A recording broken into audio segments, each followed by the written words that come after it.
say, hey guys, welcome to the show. Hi guys, welcome to the show.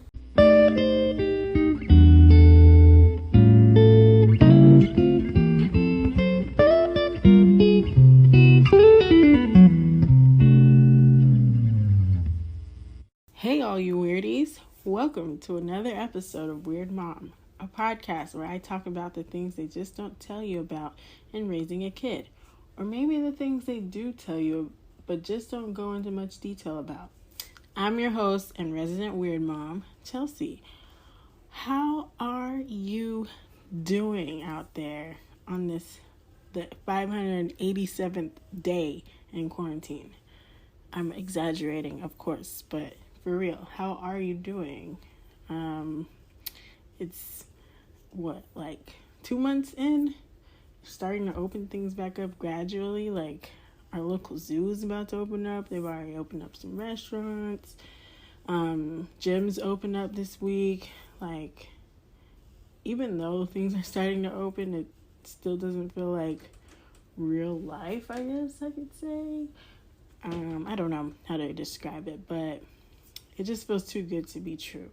I'm not trying to be pessimistic or anything, but I don't know. I know people have to have jobs and go back to work, so I understand that. I just hope that we can all take precautions to make sure not only we're safe, but other people around us are safe, because this is a collective effort, and I just hope and pray that this is a step in the right direction and that precautions will be good enough to flatten the curve, as they say. So yeah, how I'm doing pretty good. Still exercising, doing a lot of learning to develop this podcast. Hate to get all fourth wallish on you, but yeah, I'm doing a lot of learning to get Weird Mom to more audiences and just make it a quality show. Yeah, I don't like I said, I'm not doing this for the money or anything. I'm really just trying to help people out here, but I won't be mad if this turns into a financial endeavor. So I want to make it a nice quality thing so that, I don't know, it's just a project for me right now in the quarantine. I have an obsessive personality, so I'm just riding this wave to make sure things are put in place to sustain this when the obsession runs out, because it will. I know me. So yeah, that's it. I'll probably tell more about what I'm doing in the what I'm into section of this podcast. So we'll move on to Wade. Wade he's being like a little teenager this week, throwing a lot of attitude, throwing a lot of things. It's not something that I particularly like, and it's crazy. He's growing. He's almost 4. I can't even believe that. One thing I want to mention that he's done this week is, so on Saturday it was raining pretty heavily, pretty bad. And when it rains, the cable kind of goes in and out. At least my cable does. I don't know about anybody else out there. But yeah, the cable goes in and out. So I turned it on Paw Patrol and it would just stop randomly. And Wade, he's used to Netflix and streaming and stuff. So he thought I could just press a button and make it go back. But I told him, hey, look, we can't, the TV's messing up because it's raining outside. And I open the blinds and I show him that it's raining. He's like, and I'm like, see, it's raining. So when it rains, sometimes the TV messes up. And he looked at me and I was like, I don't know, maybe this is too big of a concept for him. But lo and behold, when the TV started messing up again, he said, Mommy, it's raining. And I was like, wow, you remembered. I know it was not even that far ago when I had said it, but it was just the fact that he made the association, and that made me proud. Also, bought more Legos this week, particularly more Lego movie themed Legos, and he's having a ball. It took me 20 minutes to build the triple decker couch because I don't remember Legos being that small. I guess I've been, so used to the jumbo blocks that I forgot that Legos are so small. So, yeah, I bought him more Legos, and he's enjoying them. He's building the queen from Lego Movie 2. He calls her Queen Anani, but her name really in the movie is Queen whatever Wanabe. So I think it's cute that he made up Queen Anani. And that's his favorite character from the movie. So bought him the whole box to make different variations of Queen whatever Wanabe, aka Queen Anani. And yeah, he loves it. I'm really into embracing who he is at a given time. So whatever he likes, I try to get toys associated with that. Because I think, as a kid, that's valued. At least that's what I would have wanted more of as a child. Is like, hey, yo, you like this thing.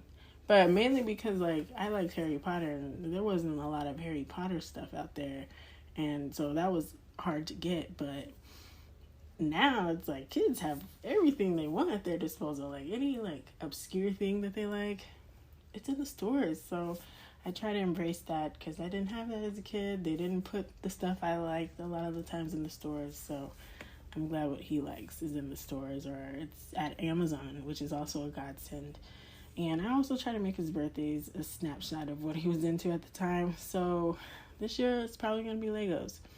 Last year I kind of was basic, and I did an animal theme because I was like, I ain't doing these extravagant DIY Pinterest parties, but I wound up doing some Pinteresty things because you know me, I'm like a perfectionist on the low key and a control freak. So yeah, I did that. And then the year before it was Coco, and then the year before that he had 2 parties. His first birthday, he had 2 parties. So it was Deadpool, and the other party was Sesame Street. So yeah, just embracing and capturing what he's into at the time. But that's enough about me. We're gonna take a break, and while I go take a break, you eat a vegetable. I had spinach for dinner, so I'm feeling pretty good about myself. So you go eat a spinach leaf. Your body will thank you, and come right back.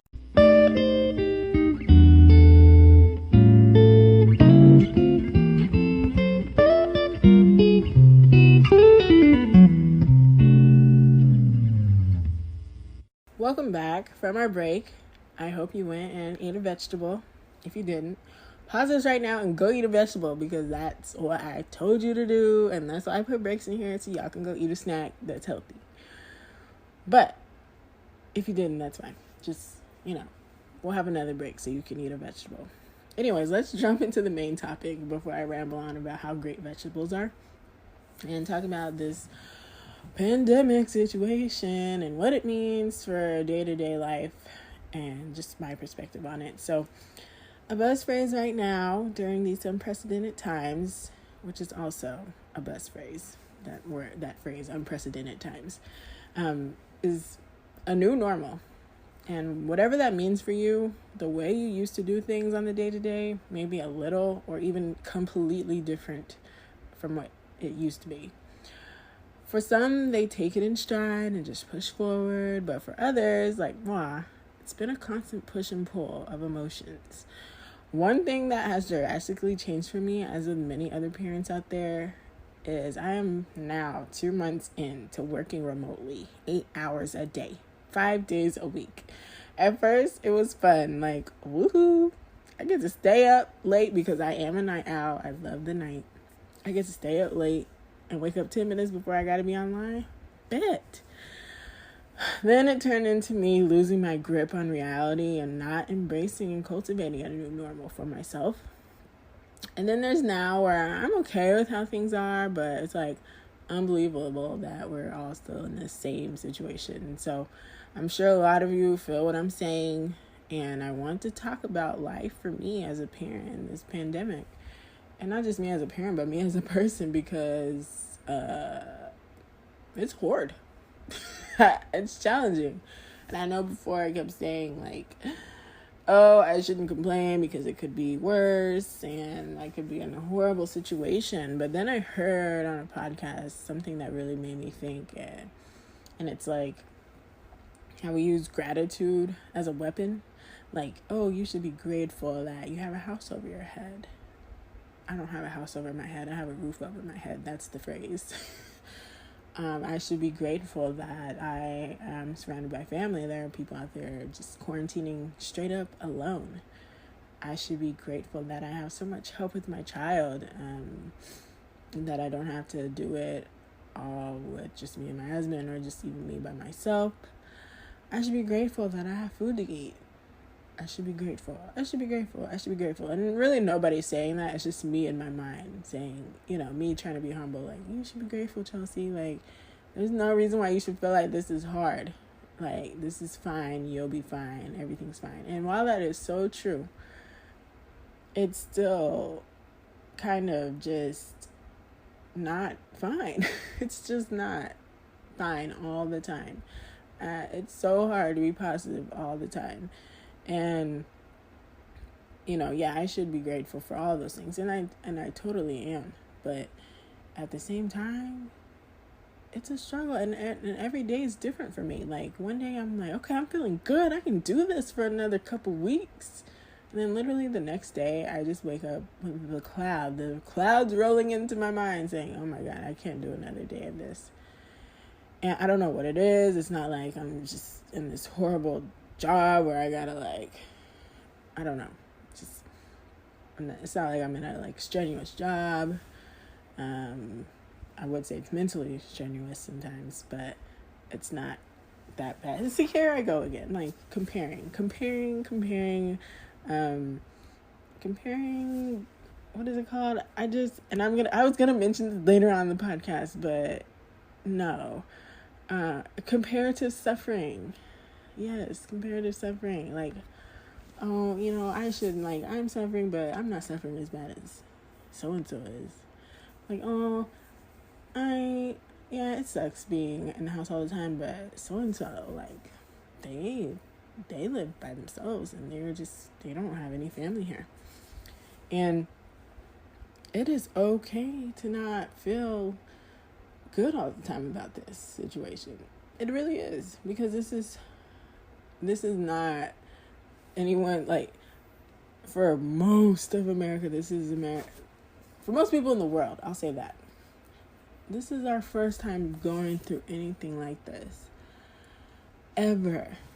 And so, that feeling, and I was going to bring this up again. This all comes from me listening to Unlocking Us by Brene Brown, because she's brilliant and I love her. Whenever you start something for the first time and you just fumble through it all and it's just so uncomfortable and it just sucks. One day you have a good day with it and the other day it sucks. Kind of like parenthood. That's how this pandemic is. One day it's cool, the next day you want to sob. And that's okay. Because it's everyone's first time. There's literally probably nowhere you can go to right now to escape. Everybody's going through the same thing. So, yeah, with that being said, just with me, I've been wanting to be a work from home mom for a while. I don't think the 8-to-5 life is for me, and I thought it was back when I was getting out of college. When I graduated college, I said, you know what, all I want to do is live a simple life. I want to go to my 8-to-5 and come home, leave work at work, and be with my family. But now I'm I don't even want to go to the 8-to-5. Can I go to a 10-to-3 maybe, or can I just work from home? And here I am doing that. And once again, I should be grateful because this is what I wanted.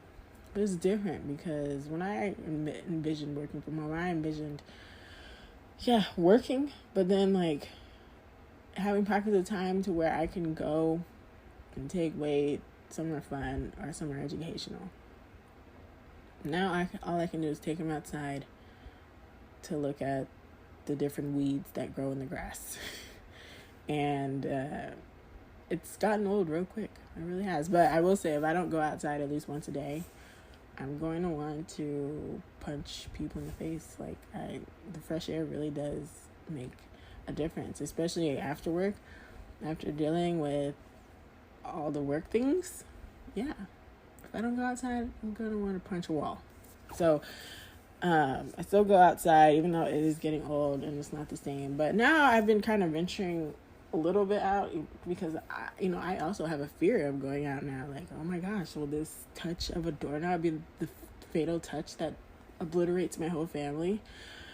But I've been kind of letting my guard down a little, not too much, and going to different places for leisure. Like, went to Target on Saturday for leisure, not for grocery shopping, and it was not so bad.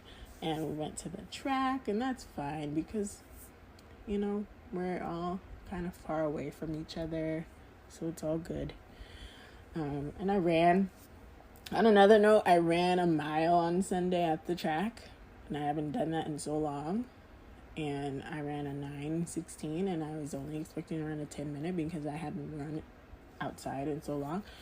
And I was really amazed with myself, but unfortunately, that really messed up my allergies, and my allergies have been jacked up ever since. But I'm still like, it was so worth it because that was a real boost for me to run a mile in that time because I'm not athletic. I did not do sports in high school. So this is great. This is really great.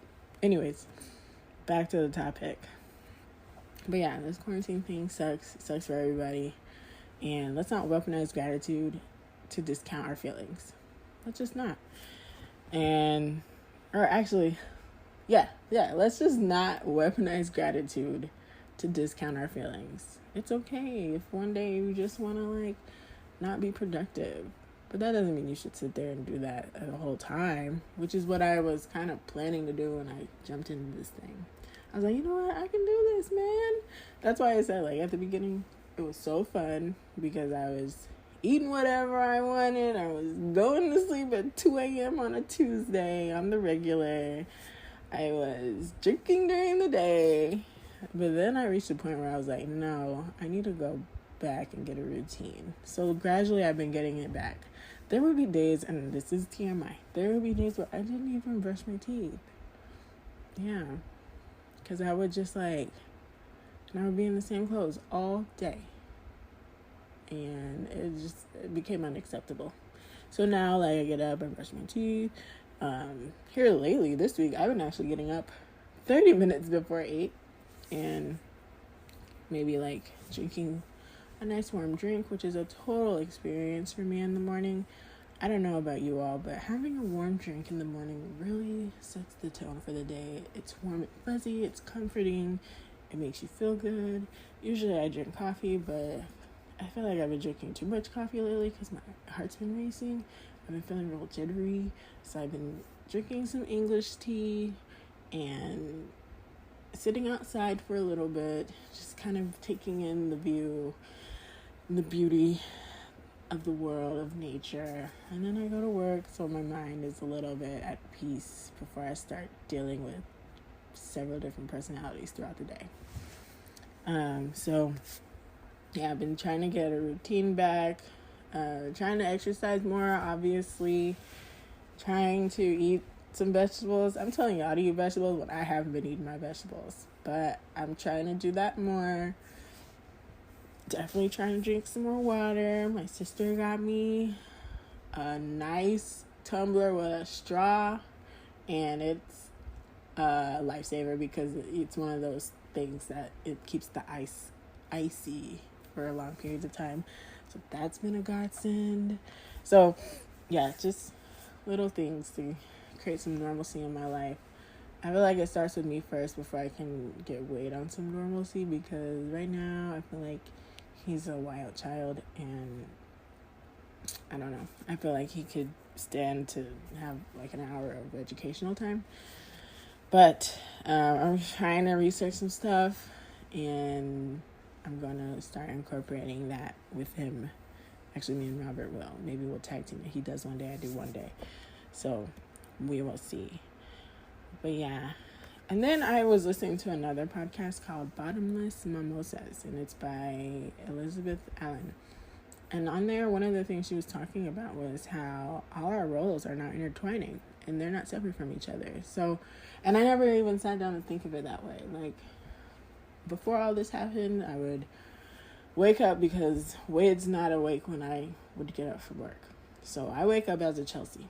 And I was starting to wake up earlier so I can have more time for myself. And also, I read a quote where it's like, don't let the day greet you, greet the day. And so I was trying to do that, and it was really helping me. It was really helping my mental health. It was helping me, like, pray more and just feel better about myself.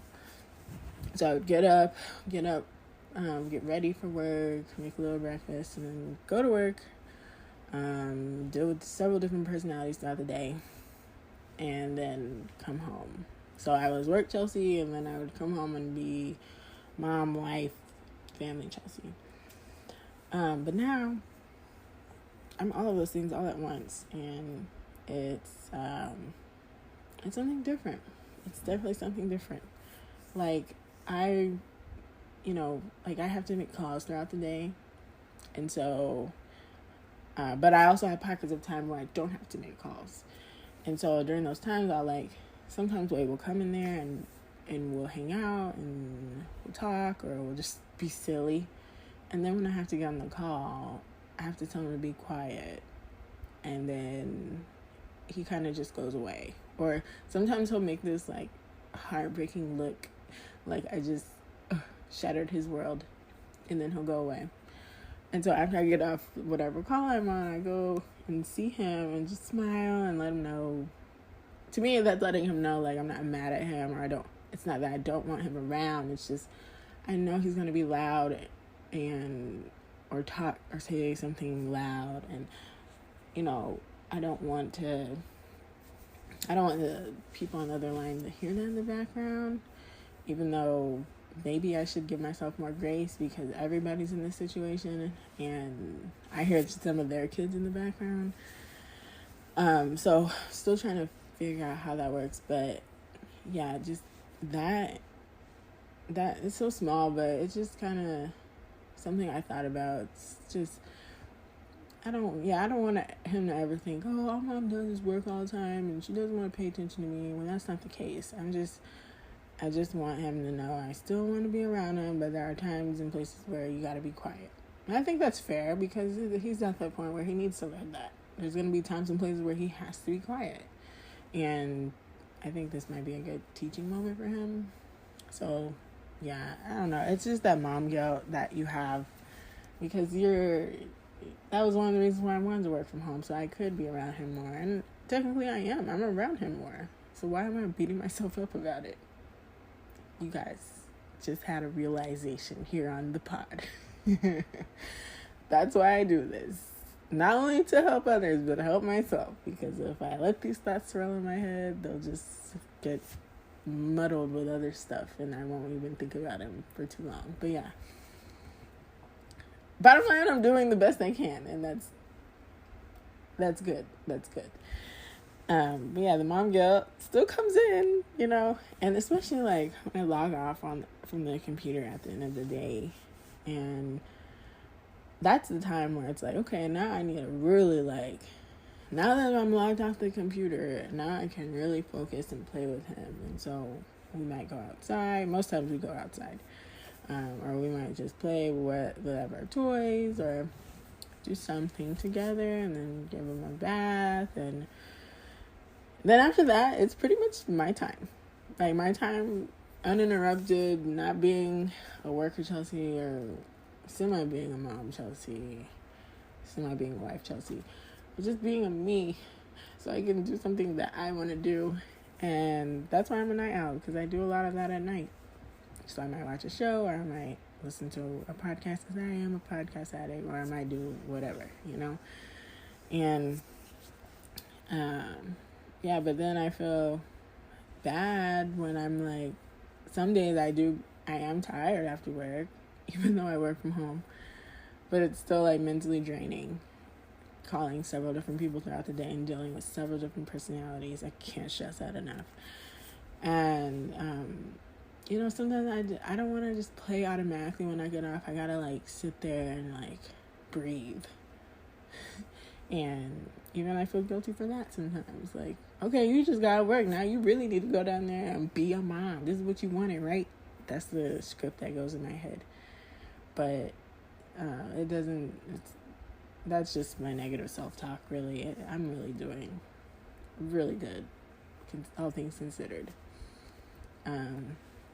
Like I said, I'm one of those moms that likes to really get down there and play with their kids. Although that's kind of getting a little exhausting. When I see white people say, have your kids close together. But that's a whole nother story.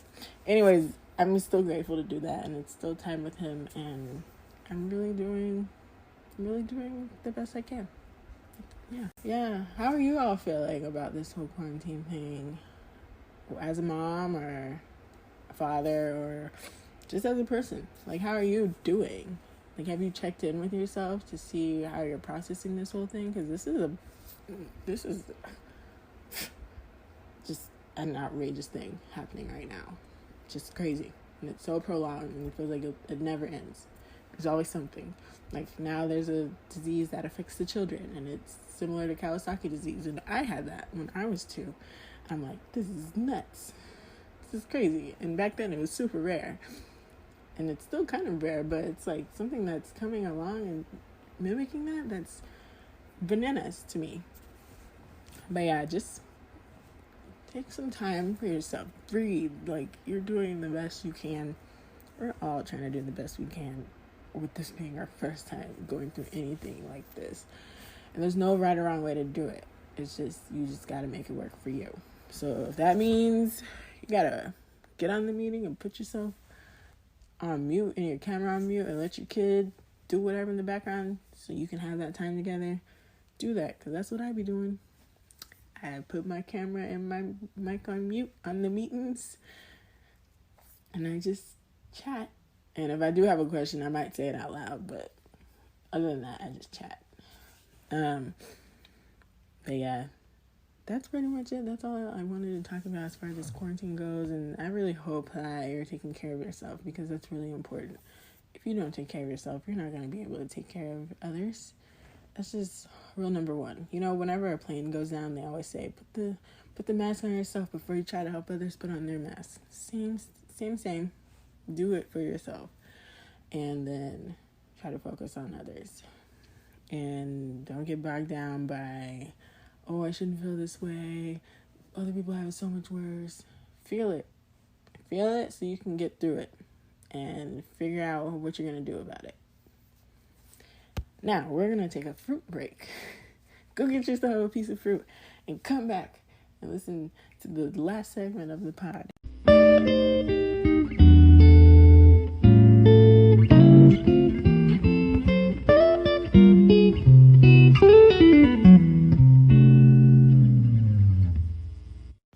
I'm back, and this is a part of the show where I wrap things up and talk about what I'm into, because I have an obsessive personality and I love things hard for short amounts of time. Some things, not all things. There are some things I love for long terms. Get that straight. Anyways, this week I'm into Never Have I Ever on Netflix, and I'm not sure why. I probably need to unpack this one of these days, but I enjoy high school shows a lot. Like, I do. As a 27-year-old adult, I still enjoy watching high school shows. And so this is one of them. And it's so funny. And in a way, I wish I were as confident as Davy is back when I was in high school. Like, she's just so sure of herself.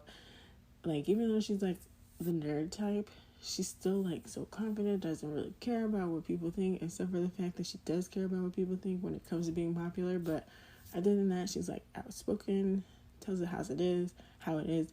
Sometimes that comes back and bites her, but she also realizes when she's being not so good and comes back and apologizes. So I just finished it today, and if you don't know, it's a show about this Indian American girl named Davy, and she's trying to be cool in high school. It's so incredibly diverse, and It's so with the times. I thoroughly enjoy it.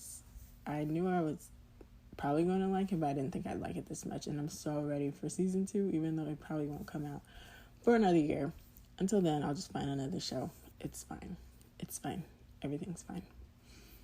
And another thing I'm into, which I already mentioned, but I couldn't help but mention it in that time. But it's a podcast called Unlocking Us by Brene Brown. If you don't know who Brene Brown is, you're missing out. She is like, I don't even know what her title is. Let's Google it real quick. But Brene Brown, I first saw her on a Netflix special. And it was about, I think it was about being vulnerable. Let me see. I'm looking it up right now. I'm trying to do my research a little bit now because I don't want people to come back at me. Oh, no, it's about being courageous. And it ties back into vulnerability because that's probably one of her favorite topics. She had a famous TED Talk that went viral about vulnerability. And she really makes us look at, like, you know, vulnerability to me is a gift. It is such a gift. When someone is vulnerable with you, it's just, it's so delightful. It's like, wow, I'm so delighted and honored that you would trust me with some of your most deepest, darkest things. And so that's what Brene Brown studies, is vulnerability, which I didn't know it could be studied. But she does. She's also an author, a professor. She just does a lot. And now she does podcasts. And I'm so happy I get to hear her every week. And so I've been kind of binging some of her episodes because it's been out for a while. But the one I wanted to bring up is about the comparative suffering. Since I already brought that up, I don't want to go through that again. I want to bring up another one about the permission to feel. Like, it's okay to feel. Basically, is what I'm saying. Like, that's what the podcast is about. Like, basically emotional intelligence. And she had on there a doctor, I think his name, oh my God, I forgot his name. Anyway, she had on there somebody talking about emotional intelligence. And it was really a phenomenal conversation and made me think about some things and how emotion is so complex, how you can feel several different things at the same time, but we only attribute it to one thing. And we talked about the difference between disappointment and anger, which I thought I knew the difference because I hate being disappointed. But yeah, disappointment is expectations and reality not meeting your expectations. And then anger is like an injustice happening. I think that's what he said. Anyways, go listen to Brene Brown, anything that she does. I was trying to read Daring Greatly, but I'm not a big reader. I read slow. And so I'll have to read that like one chapter at a time, like one day at a time. So we'll see. But yeah, that's what I'm into this week. Then we have our positive affirmation, which kind of goes into the whole quarantine thing. And it's okay that yesterday felt like a hard day. With everything I'm talking about today, with feeling permission to feel your feelings and not using gratitude as a weapon to discount your feelings, it's okay that yesterday felt like a hard day. I cannot take credit for this. I found this on the website. And so during these unprecedented times, people are being so hard on themselves for not being able to do things how they normally should be doing them, or for not being more productive with the increase in time on their hands, or whatever the case may be. Yeah, yesterday might have been a hard, sucky day. And I told you, I mentioned this before. One day I'm cool, the next day I'm like, nah. And that is okay. You shouldn't feel bad about that. Feel that emotion. Feel that uncomfortableness. And move forward. Every day is a new day. We talked about that last week. Every day is a new day to make a future better. Now, around this time, each day is kind of like a crawl to make the future better. But, I'm learning that this whole experience is more of a marathon than it is a sprint. And you just there are going to be sun miles that are like, ooh, that didn't hurt at all. And there are going to be some miles that you're like, oh, that was a struggle. And the miles can be compared to days. And that's my thoughts. That's my 2 cents. So, as always, follow us on Instagram at WeirdMomPod. That's WeirdMomPod. You can email us at weirdmompodcast@gmail.com. We have new episodes every Wednesday. We're available on Anchor, Apple Podcasts, Spotify, Stitcher, and Google Play Music. Please rate, review, and subscribe because that's how you rise to the top. And that's how we can get the word out about this weird mom thing. Wow, I can't believe this is episode 8. I've been doing this for 8 weeks, y'all. And I have 2 episodes left in my season. And I cannot even believe I made it this far.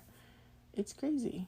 This is really my passion. This is like probably my favorite time of the week. Like, I look forward to it. I dream about it. That's probably why I've been so jittery, is because I have all these ideas floating in my head about how I want to make this into something great. And it's just hard to get it all out at one time. So thank you for listening. I really do totally appreciate it. And if you feel like you've learned something from this, or you feel like someone else could benefit from anything I say on here, please share it. I always love sharing things that benefit me, that I think would benefit others. And or even if it didn't benefit me and I know it benefits someone else, I always like sharing that because I like helping people. So thank you for listening. Have a great week. Take it day by day.